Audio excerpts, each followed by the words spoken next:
Well, today at 390 Manitoba Street, we had an escapee. This is the screen. You can see it from the front window.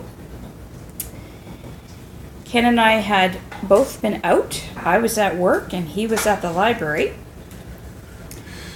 And the culprit was none other than downtown Clancy Brown.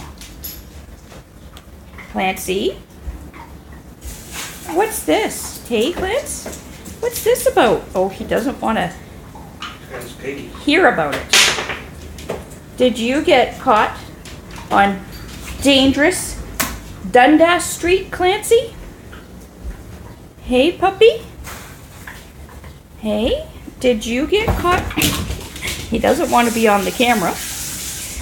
Did you get caught on Dundas Street by the animal cops? Hey, did the man in the van come? Clancy? Did a man in the van come to take you to puppy jail? Uh-huh.